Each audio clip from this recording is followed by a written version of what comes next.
할렐루야. 우리 주보 제일 앞면을 한번 보시겠습니까? 주보 앞면에 제가 신명기 11장 12절 말씀을 함께 묵상하고 보고 싶어서 앞에 적었습니다. 우리 주보 일면 큰 성경 글자 있죠? 네, 신명기 11장 12절 말씀. 우리 다 같이 한 목소리로 읽겠습니다. 내 하나님께서 돌보아 주시는 땅이라. 연초부터 연말까지 내 하나님 여호와의 눈이 항상 그 위에 있느니라. 아멘. 이와 같은 은혜가 우리 이와의 복덩이들 가운데, 또 복덩이들의 가정과 사업 가운데, 기업 가운데 가득하시기를 축복합니다. 우리가 마태복음을 계속 살펴보고 있습니다. 마태복음에서는요, 예수님의 설교가 5개 나온다고 했죠. 모세가 5개의 성경을 지어서 가르쳤습니다. 모세가 가르친 성경은요, 구약의 제일 앞에 창세기, 출애굽기, 레위기, 민수기, 신명기, 이렇게 모세가 이 성경을 지어서 가르쳤다. 그래서 우리가 전통적으로 모세오경이라고 합니다. 그와 같이 하나님의 아들이고 구원자이신 예수님이 또 모세보다 훨씬 더 뛰어나신 예수님께서 구약의 말씀들을, 성경 말씀들을, 하나님 말씀들을 새롭게 재해석해서 말씀을 5번 가르쳐 주십니다. 마태복음에서는요. 그래서 전에도 말씀드렸지만 마태복음 5장부터 7장까지는 산상수훈, 천국 사람의 생활, 그리고 10장에서는 우리가 읽은 10장에서는 제자란 이런 사람이다. 이렇게 살아야 된다. 또 13장에서는 천국은 마치 이렇다 라면서 천국 비유, 18장에서는 교회 다니는 사람들은 이래야 한단다 라면서 교회론, 23장과 24장에서는 마지막 때에 이런 일들이 일어난다 라고 말씀하시면서 종말의 때에 일어날 일, 이렇게 5번 말씀을 해주시죠. 오늘 읽은 마태복음 10장은 제자는 이렇게 살아야 한다 라고 말씀하는 곳입니다. 예수님이 12제자를 부르셨습니다. 사도들, 보냄을 받은 사람들입니다. 세상에서 예수님처럼 천국 복음을 전하라고 세상 가운데 보내시고 있습니다.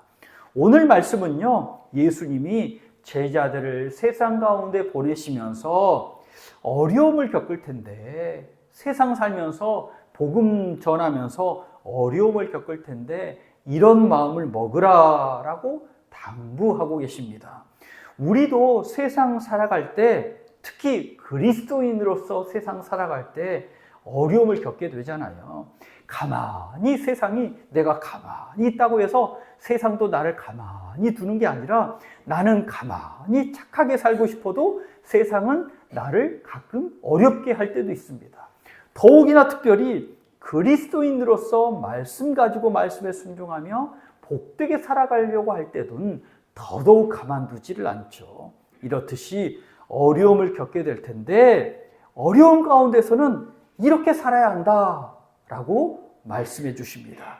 오늘 말씀을 통해서 성령의 깨달음, 새로운 말씀의 능력들이 우리 이와의 복덩이들 가운데 임하시기를 간절히 축복합니다.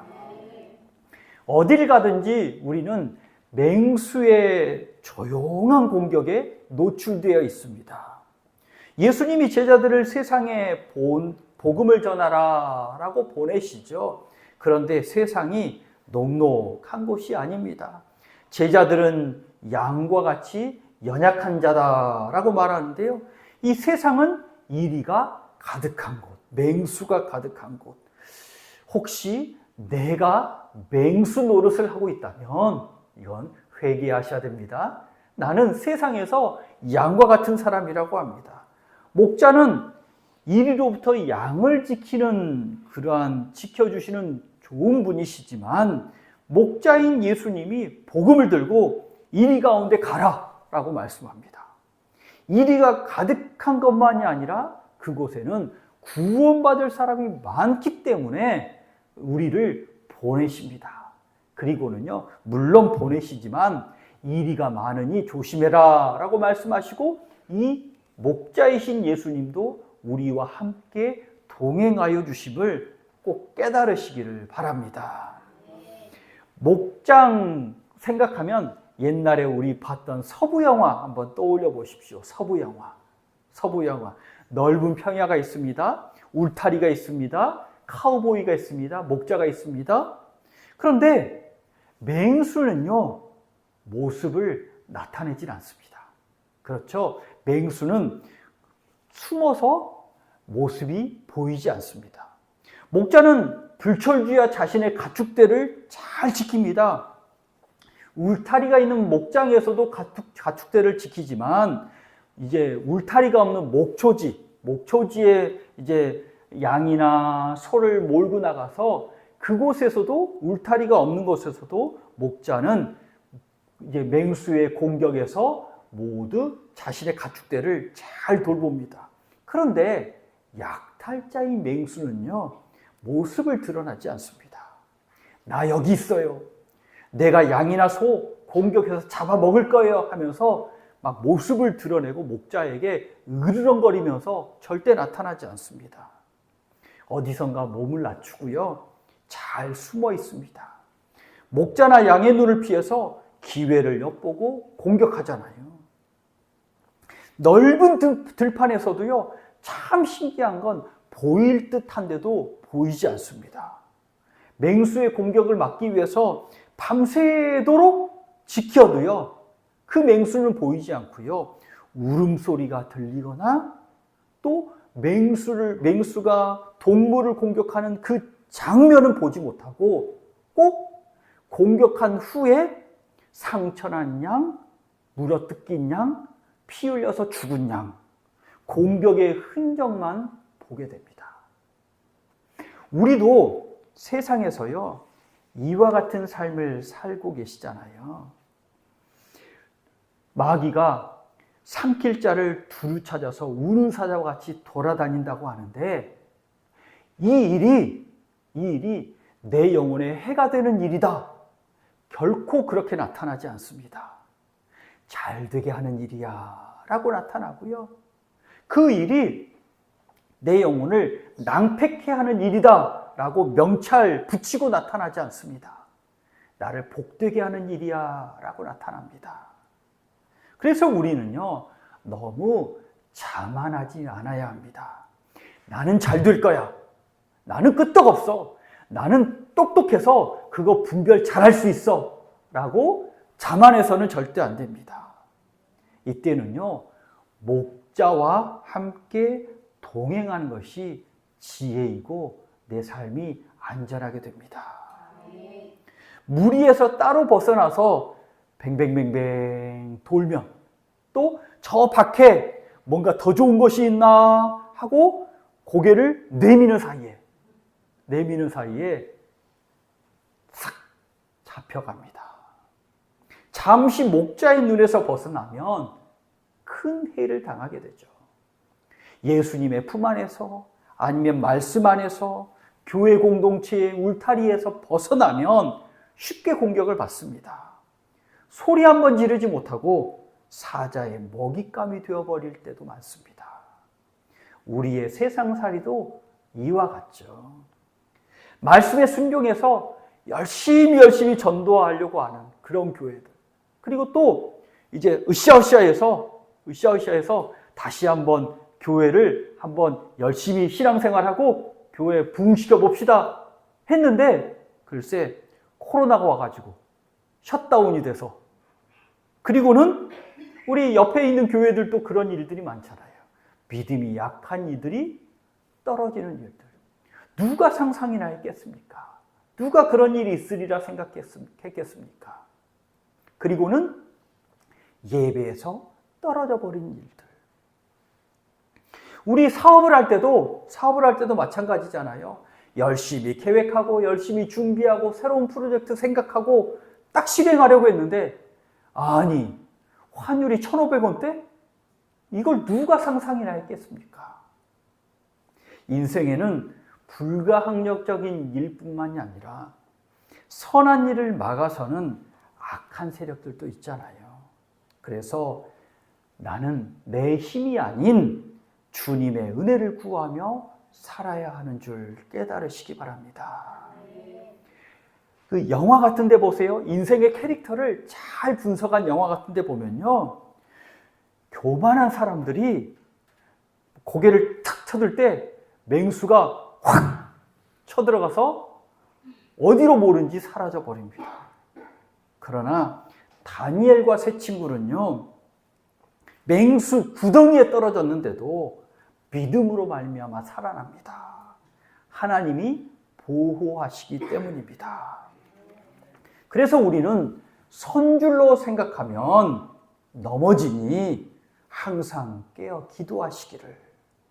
특히 예수 말씀에 순종하려고 믿음의 선한 싸움을 싸우려고 하는 그런 분들이 있으면 하나님이 성령의 마음을 주셔서 내가 다시 한번 믿음으로 살아야겠다라는 그런 굳은 마음을 허락하여 주셨다면 더더욱이나 주님을 더욱 의지해야 합니다. 이 복음을 전하러 나가는 제자들 복음 들고 있잖아요. 예수 능력도 함께하고 있잖아요. 그런데 예수님이 뭐라고 하셔요? 환난과 어려움이 있을 건데 라고 말씀하십니다. 양을 이리 가운데 보냄 같도다 라고 말씀합니다. 그래서 우리는요 항상 겸손히 주님의 은혜를 구해야 합니다. 목자의 보호, 목자의 울타리, 목자의 인도하심, 하나님의 은혜와 도우심을 구하는 우리 이화의 복덩이들이 되시기를 간절히 축복합니다. 또 둘째로는 양은 목자를 따라야 합니다. 성경은요 우리를 양이라고 합니다. 양. 양과 같은 특징을 가지고 있기 때문이죠. 이 양은 목자 없이는 절대 못 산대요. 그래서 양인 거예요. 그래서 양. 모든 동물은 자기 집을 다 찾아와요. 개도요, 자기 집 찾아오고요. 소도 날뛰어서 산에 이렇게 있다가 또 주인 찾아오고 자기 집을 찾아온대요. 그런데 양은요, 제 집을 못 찾는데요. 그래서 제가 교회 오세요 하나 봅니다. 여기가 하나님의 집이고 여기가 내 집인데 내 집을 못 찾아서 또 우리 권사님들이 어서 오세요 하는 겁니다. 그 소리를 들을 때 얼른 하나님의 집에 오시는 게 복인 줄 깨달으시기 바랍니다. 또 이 양은요 혼자서는 풀도 못 찾고 물도 어디 있는지 몰라요. 그래서 목자가 이렇게 데리고 가야 된대요. 양은 자신을 보호할 수 있는 무기가 없어요. 우리 대관령의 양떼 목장 이런 데서 양 보시잖아요. 하얗게 양이 있는데 다른 뭘로 공격할 이빨이 세긴 하지만 그러나 다른 것보다 맹수보다 이빨이 세진 않잖아요. 뒷발 말보다 뒷발이 세지 않잖아요. 보호할 수 있는 무기도 없습니다. 시력도 좋지 않아서 눈 뜨면 앞에 권사님들이 안 보인대요. 앞에 꼬리만 보인대요. 그래서 양 뒷꽁무니만 졸졸 따라다녀요. 제일 앞양만 이렇게 잡아다니면 꼬리 물려가지고 그 쭉 한 줄로 따라온대요. 근데 제일 앞에 양이 잘못된 길로 가면 그 양들은 그냥 이게 옳은지 틀린지도 모르고 뒷꽁무니만 졸졸 따라가니까 결국에는 낭패의 길로 가는 거예요. 그래서 교회 지도자들이 그만큼 중요한 줄 깨달으시기 바랍니다. 우리는 양입니다. 목자가 필요합니다. 목자가 있어야 살 수 있습니다. 우리는 양 같아서 예수님이 계셔야 살 수 있다라는 것을 깨달으시기 바랍니다. 목자의 손에는 하나는 지팡이, 하나는 막대기가 들려 있대요. 한 손에는 이 막대기는요, 짧은 막대기로는요, 평소에 던져서 물건을 잘 맞히는 훈련을 한대요. 이 막대기로는요, 맹수가 양떼를 공격해 올 때 막대기를 탁 던져서 그 맹수를 물리치는 거예요. 또 목자인 다윗은 물맷돌, 짱돌 해서 슝슝슝슝 해서 탁 던져서 맹수를 물리치기도 했습니다. 막대기. 그리고 목자의 손에는요, 지팡이가 달려 있습니다. 지팡이의 끝은 이렇게 구부러져 있대요. 구부러져 있어서 이 구부러진 지팡이가 양이 딴 길로 가면 목을 탁 걸어가지고 잡아다닌대요. 그러면 이 양이 목에 걸려가지고 제 길로 오는 거예요. 그래서 딴 길로 가다가 하나님의 손에 딱 붙잡혀서 올 때는 악 하면서 까각각 하면서 조금 아플 수도 있어요. 그렇지만 그 길이 복된 길, 생명의 길이다라는 사실입니다. 목자는 이 지팡이와 막대기로 양을 지키고 보호하고 인도해 주십니다. 하나님이 우리의 삶을 이와 같이 인도해 주심을 믿으시기 바랍니다. 하나님은 가장 어려운 순간에도 나와 동행해 주시고 기도할 수 없는 그 순간에도 성령께서 나를 위해서 기도해 주시는 분이잖아요. 오늘 말씀에 뭐라고 하십니까? 사람들이 예수 믿는 것 때문에, 사람들이 내가 예수 전하는 것 때문에 글쎄 넘겨주겠고 채찍질하겠고 너희를 끌고 가서 재판할 것이다. 그렇지만 공개된 자리에 불려가서 너희가 그 앞에 서게 될 것이다. 그런데 성령께서 말씀을 주셔서, 입술에 말씀을 주셔서 말씀을 깨닫게 하시고 그 말씀을 외치게 하실 것이다. 그래서 끌려가고 채찍질하고 그곳에서 증거를 하게 될 것이다. 사람들은요, 넘겨지고 채찍질하고 끌려가면요, 어떻게 되죠? 깜빵 안에서 썩었더라로 끝납니다. 그렇지만 하나님은 넘겨지고 채찍질 당하고 끌려갈지라도 그곳에서 성령이 말씀을 주셔서 예수 그리스도를 전하게 하시고 예수 그리스도의 증거가 되게 하신다. 환난과 핍박이 도리어 증거가 됩니다. 우리 인생에도 그런 거 느끼시잖아요. 내가 고통과 어려움을 겪어서 그것 때문에 주님을 더 붙잡고 기도했더니 인생의 진리, 주님의 도우심을 깨달아 알아서 더욱더 능력으로 살게 되었습니다. 하나님은 우리의 인생을 역전시켜 주시는 분임을 깨달으시기 바랍니다. 그래서 주님이 이렇게 말씀하시죠. 너희 중에 누구든지 지혜가 부족하거든 모든 사람에게 후히 주시고 꾸짖지 아니하시는 하나님께 구하라. 그러면 주시겠다. 성령의 말씀을 주시고 삶의 선택의 순간에서 분별력을 주시고요. 하나님께 구하면 지켜주시고 보호해주시고 인도해주시고 말씀 주시고 지혜 주셔서 좌로나 우로나 우리를 치우치지 않고 복의 길로 걸어가게 하십니다.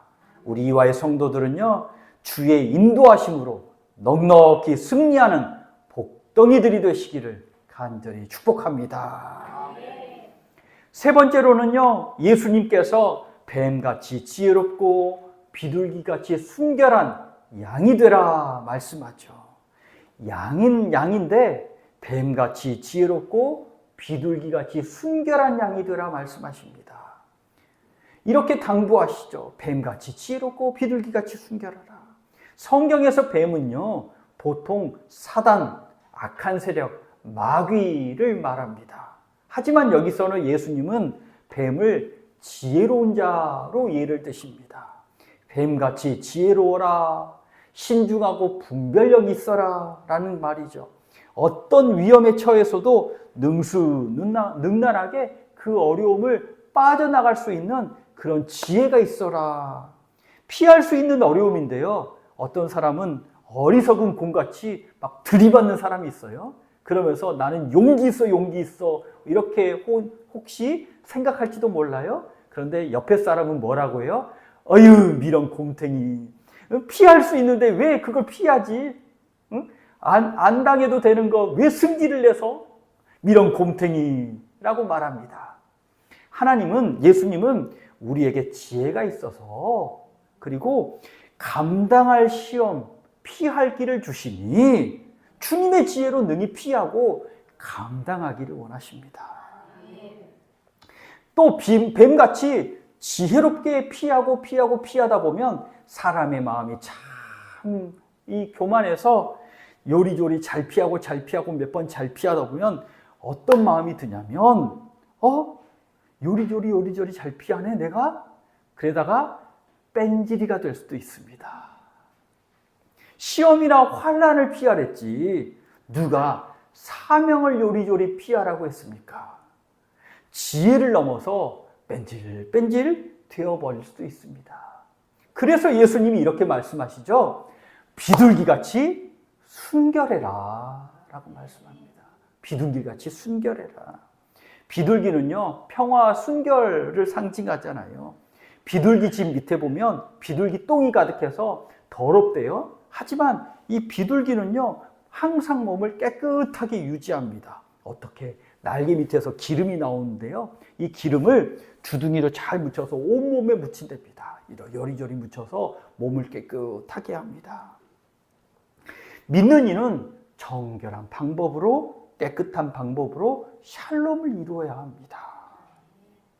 성경에서 비둘기가 너무 순진해서 무지와 어리석음을 나타낼 때도 있어요.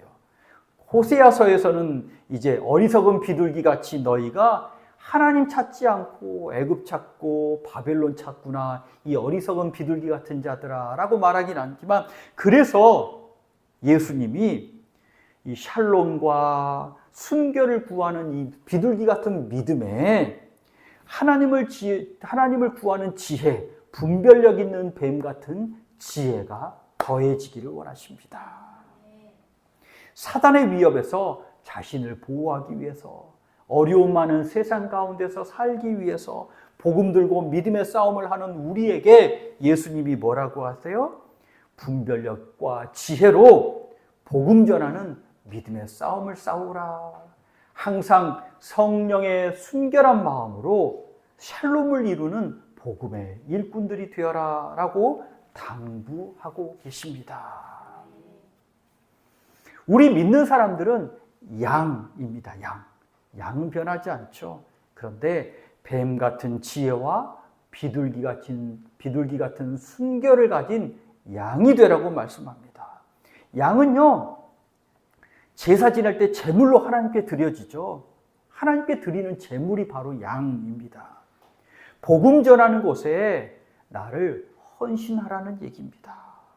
제물이 피를 들여서 생명 들여서 하나님께 봉헌되듯이 나도 하나님이 원하시는 곳에, 그곳에서 이제 복음을 위해서, 하나님을 위해서 쓰임받는 인생 되기, 인내하고 헌신하고 주님께 드리는 인생 되기를 원하십니다. 그래서 인내하라 말씀합니다. 22절 말씀에 뭐라고 하죠? 이제 뒷부분에 보시면 너희는 내 이름으로 말미암아 모든 사람으로 미움을 받을 것이나 끝까지 견디는 자는 구원을 얻으리라. 끝까지 견디는 자, 인내하는 자, 인내는 성령의 열매잖아요. 인내하는 자, 그 어려움 가운데서 건짐받고 그 모든 사명을 완수하게 될 것이다 약속해 주십니다. 물은 100도에 끓잖아요. 열심히 불을 뗍니다. 15도부터 바바바바바 올라가서 99도까지 물이 거의 걷습니다. 근데 99도에 불을 밑에서 딱 꺼버려요. 그러면 물이 끓을까요? 안 끓을까요? 안 끓죠. 그 1도 때문에 안 끓습니다.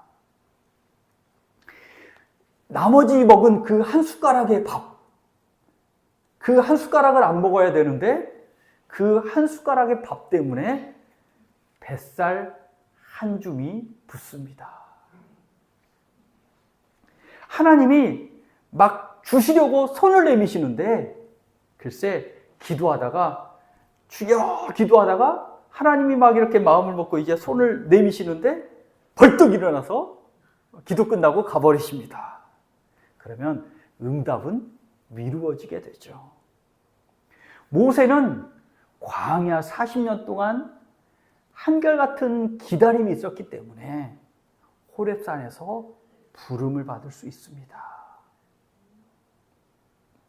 우리 이화의 복덩이들 가운데도 인내의 열매가 맺히시기를 간절히 축복합니다.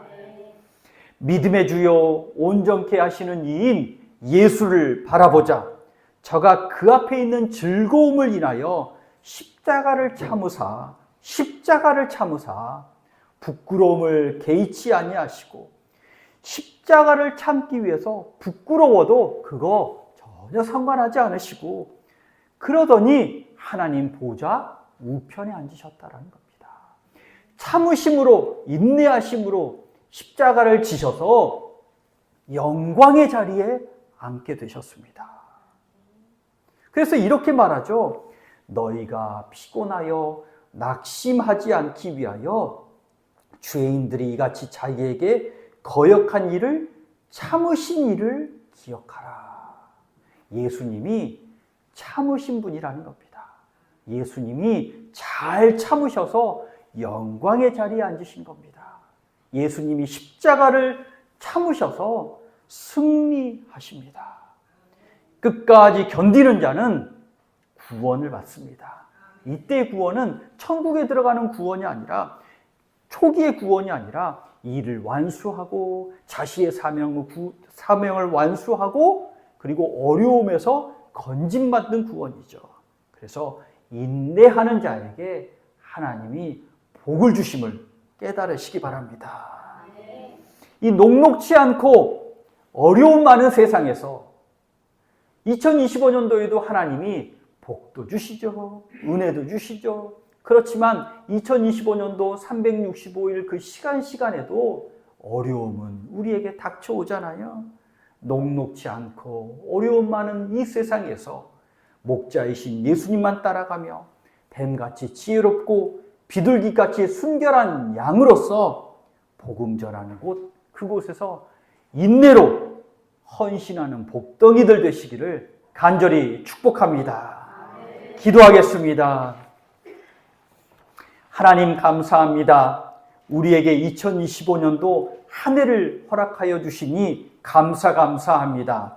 주님께서 약속의 말씀을 주셨으니 우리 인생이 복되게 될 줄 믿습니다. 어려움 가운데서도 도와주시고 내가 엉뚱한 길로 갈지라도 주님이 내 손을 붙잡으시고 올바른 길로 인도하여 주심도 믿습니다.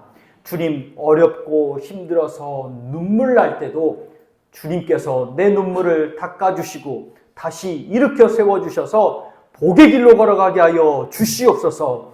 뱀같이 지혜롭고 비둘기같이 순결한 양으로 하나님의 복의 길을 걸어가는 믿음의 복덩이들 되게 하여 주옵소서. 예수 그리스도 이름으로 기도하옵나이다. 아멘.